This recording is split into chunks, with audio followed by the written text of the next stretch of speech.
Hey everybody, this is GGB. Today we're going to be talking about the upsets we got for Wednesday, possibly. And then we're going to be going over what happened yesterday. I got a point yesterday. We had 2 upsets yesterday I'd like to go over.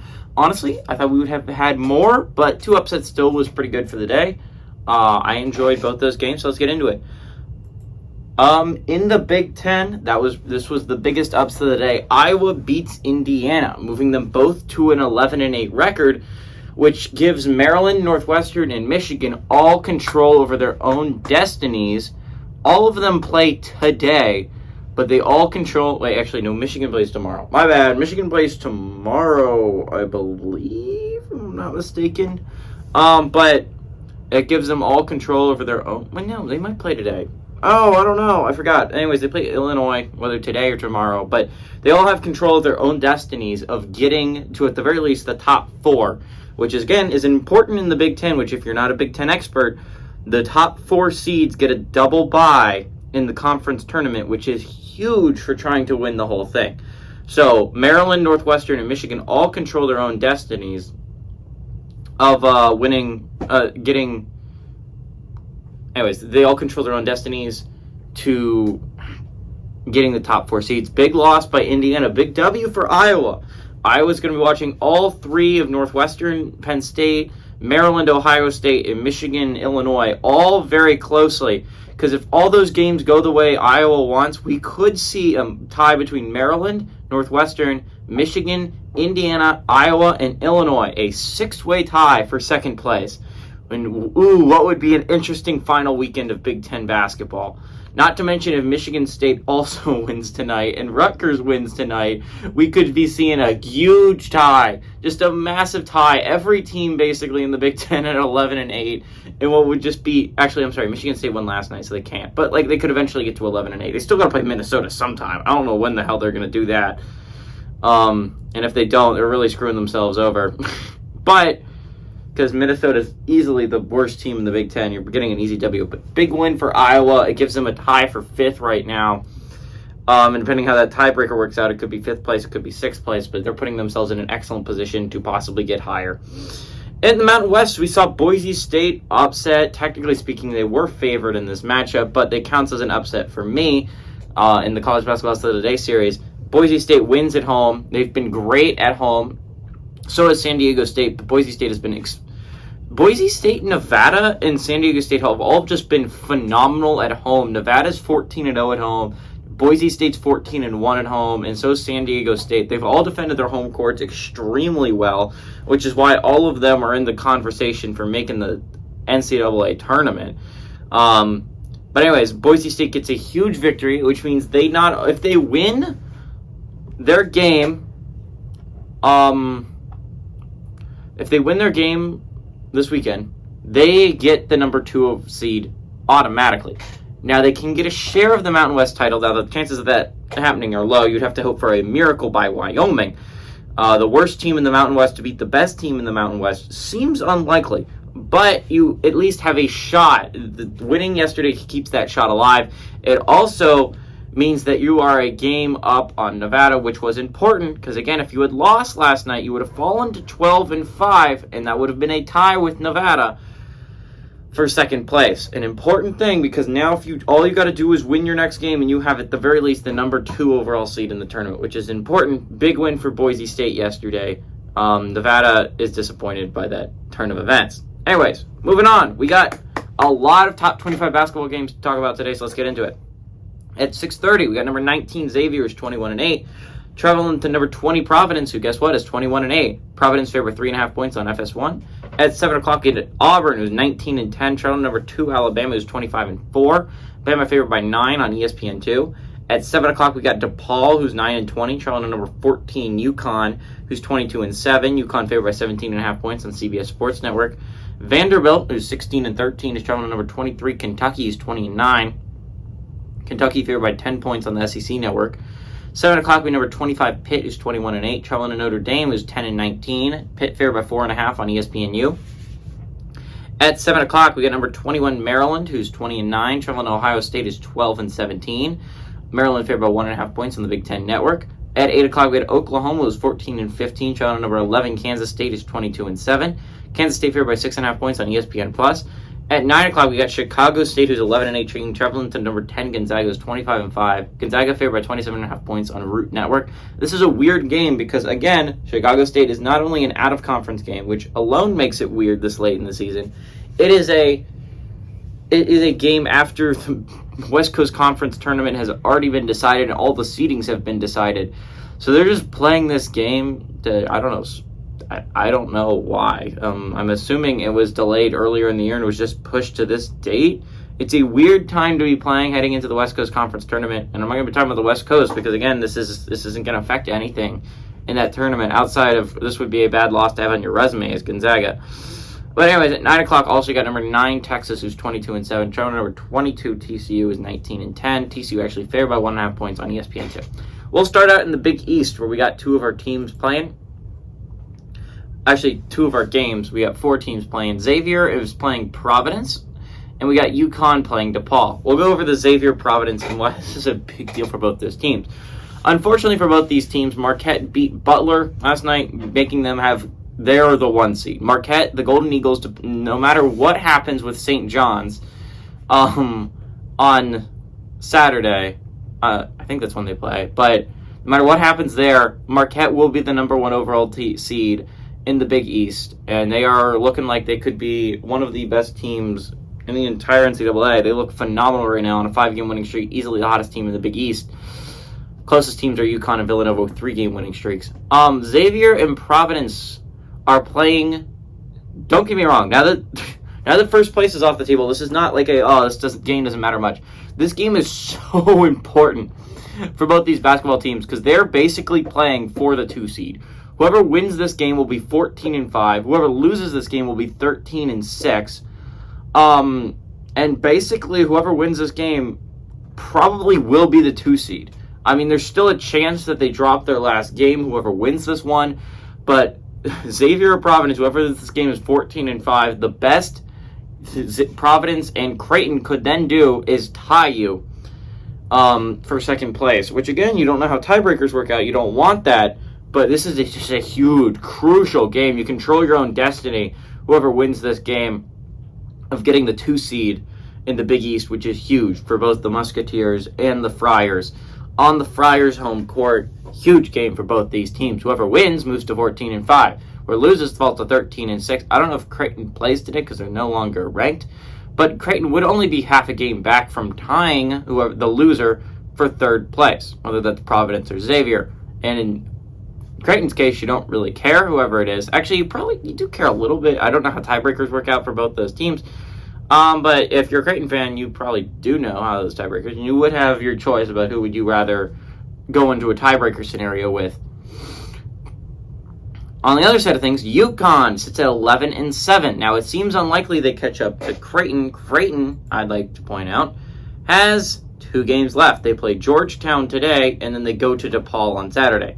Seems unlikely that they lose either of those games, but if there is an upset, UConn with a win could catch up to them, right? They sit at 11-7. Creighton sits at 12-6. So if things go right today, if Georgetown pulls off an absolutely massive upset over Creighton, UConn with a win can tie them for 4th place today. An important game for UConn. It seems like UConn's not going to catch up to them, but you never know. On the other hand, an important game for... If you're looking at it as a Villanova fan, if UConn drops this one to DePaul, seems unlikely again, considering it's on UConn's home court. But if they do drop it to DePaul, they fall to 11-8. Villanova sits at 10-9, only a game back from forcing a tiebreaker. Again, I don't think that tiebreaker works out in Nova's favor, so I don't think it really matters. But I'm not positive. So, if, technically speaking, UConn loses their last 2 games, seems unlikely, and Villanova wins their last game, that's possible. They would both sit at 11-9. It would force a tiebreaker scenario. But Nova's going to be watching that UConn game very closely, and big, huge DePaul fan. So is Creighton, by the way. I mean, I know they're playing Georgetown, and it's not the biggest deal in the world. You're probably going to win that one if you're a Creighton fan. But you like to have that little bit of wiggle room. And more Creighton's going to be focusing on the Xavier Providence game. DePaul, again, basically all you got to do if you're DePaul is not let Georgetown catch you. A win basically ensures that.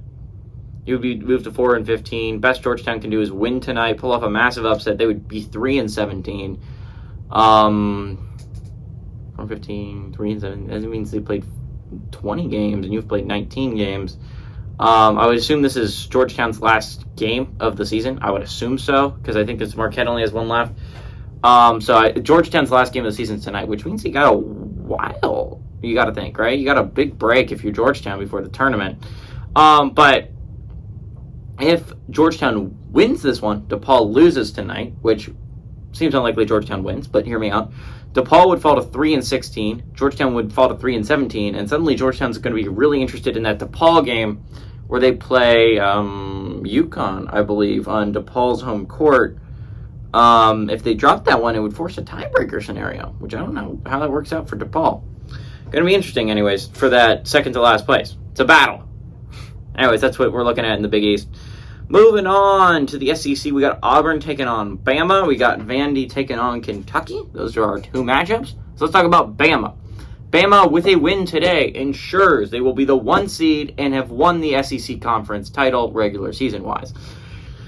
A&M's rooting for an Auburn upset, fall 15-2, and then A&M could control their own destiny, technically getting the 1 seed. I believe this is their only matchup of the season, which means they would have swept Bama, which means they would get the 1 seed. So, weirdly enough, A&M really, they control their own destiny if Auburn pulls off the upset tonight. So, A&M fans are going to be watching that Auburn game at 7 o'clock so very intensely. Moving on to Kentucky. Again, Kentucky can't touch A&M. It is mainly just to make sure Tennessee doesn't catch up to them, which there's only one game remaining. Kentucky swept them, keep in mind, so a tiebreaker scenario does not work in Tennessee's favor, which means if Kentucky wins today, they ensure they will get the 3 seed in the SEC. If you're a Tennessee fan, obviously rooting for Vandy tonight to pull off the upset, so you at least have a chance to get the 3 seed. Seems unlikely, considering Kentucky's playing so well, but Vandy's not awful, and Tennessee fans know that. Basically, all this Kentucky with a win ensures they will get the 3 seed. Kentucky with a loss puts themselves into a tiebreaker with Tennessee. And Kentucky wins that tiebreaker because they swept them in the regular season. But then Tennessee can hope for a Kentucky loss this weekend, and Tennessee win this weekend would give them the 3 seed. A lot of things got to fall right for the Volunteers, but first domino's got to fall tonight. Same for A&M. A&M's going to be watching that Bama-Auburn game very closely. Tennessee's going to be watching the Kentucky-Vandy game extremely closely. Moving on to Vandy. Vandy, with a win, can move to 10-7. Again, only a game back on Tennessee. Interesting scenario there. I feel like Tennessee's less worried about that, but you never know. Could be interesting. But if Auburn and Vandy both sit at 9-7. I forget who Mizzou's playing, but right now they're in a 3-way tie for 5th place in the SEC right now. They all sit at 9-7. All of them with a win could move to 10-7. Keep that tie going. There'll only be a game back on Tennessee. Interesting scenarios there to force a 4-way tiebreaker if Tennessee loses this weekend. On the other hand, you all sit at 9-7. After the big win of Tennessee last night, by the way, obviously they got a huge win over Arkansas, but they both sit at 9-7 with a loss for Auburn and Vandy. Worst case scenario for Auburn and Vandy, by the way, is if it's Auburn and Mizzou both win, they move to 10-7. You lose, you fall to 9-8, and suddenly you sit in 7th place by yourself. Same for Auburn, as if Vandy and Mizzou win, then. Obviously, okay, so this is SEC. It's hard to describe. Okay, best case scenario for Auburn. Auburn wins, Mizzou and Vandy lose. You have sole possession of 5th place, only a game back on Tennessee. Vandy, best case scenario. You win, Auburn and Mizzou lose. You sit at 10-7, sole possession of 5th. Worst case scenario for a win, if you're Auburn and Vandy, is if you're Auburn, Vandy and Mizzou both win, and if you're Vandy, Auburn and Mizzou both win, and it's a tie for 5th place still. Worst case scenario for Vandy is if you lose, Auburn and Mizzou both win, they move to 10-7, you fall to 9-8. Worst case scenario for Auburn with a loss. Mizzou and Vandy both win. You fall to 9-8. They move to 10-7 into a tie for 5th. Best case scenario for a loss for both teams is if everyone loses. Mizzou, Auburn, Vandy all lose. They all file to 9-8. They're in a tie for 5th. This is also an ideal scenario. I know it's not. I don't need to mention it. It's also an ideal scenario for Mississippi State, Arkansas, and Florida, who, well, technically speaking, can still force a 6-way tie for 5th place if Mississippi State, Arkansas, and Florida win out, and Mizzou, Auburn, and Vandy all lose out.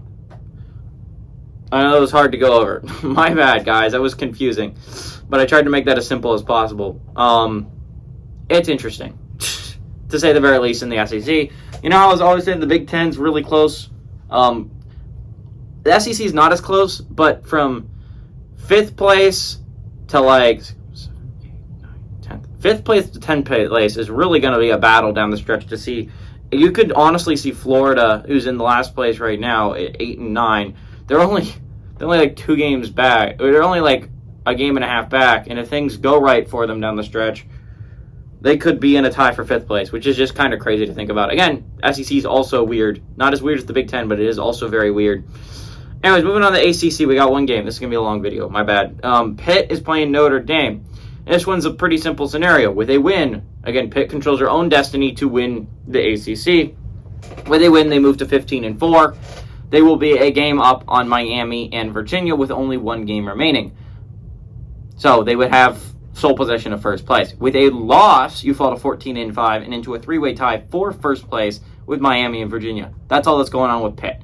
Notre Dame, on the other hand, has a little bit more going on. It's a little bit more interesting. They're in a battle for trying not to be last place with Louisville. Not insane. It's not a crazy, we got to follow this to see who's not going to be in last place. Georgia Tech has kind of run away with a 3rd to last place spot. They're not going to get past FSU or Virginia Tech, but it's kind of interesting to see that Notre Dame is in a very intense battle for not last place with Louisville. With a loss, they enter a tie with Louisville, so that's not ideal. With a win, they put themselves a game up on Louisville with only a game left remaining, which means Notre Dame controls their own destiny. Not super interesting in the ACC. Let's hop over to the Big Ten, where it's going to take a while to explain. Maryland sits at 11-7. Let's explain best case scenario and then worst case scenario for Maryland real quick. Best case scenario, with a win. Oh, actually, we have to go over 4 different scenarios. Okay, fine.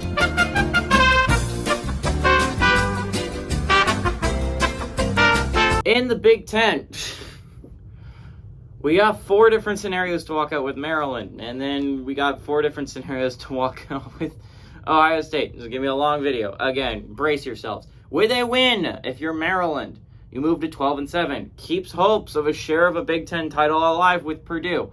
Unlikely scenario, because Purdue plays like Minnesota or something like that. They play an easy team at the end of the year. Easy, it keeps it alive. Anyways, with a win, Maryland, best case scenario, they win. Northwestern and Michigan both lose. Sole possession of 2nd place. They're 12-7. They're a game up with only like a game left to play. Huge win for Maryland. Big losses by Northwestern and Michigan. Maryland fans celebrate. They have their control over 2nd place. Worst case scenario with a win is if Maryland wins, but also Northwestern and Michigan both win. Again, you're in a 3-way tie for 2nd place in the Big Ten. Not ideal if you're a Terrapins fan.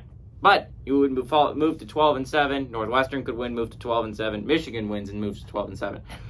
Best case scenario with a loss, you fall to 11-8, but so does Northwestern and Michigan, which means you would, again, be in a huge freaking tie for 2nd place. Rutgers plays Minnesota today, so again, likely a win for Rutgers. You could be in a 1, 2, 3, 4, 5, 6, 7-way tie for 2nd place in the Big Ten, which is kind of what I'm rooting for because I want absolute chaos. It's going to be really fun to watch down the stretch for the Big Ten. Could be a huge tiebreaker scenario.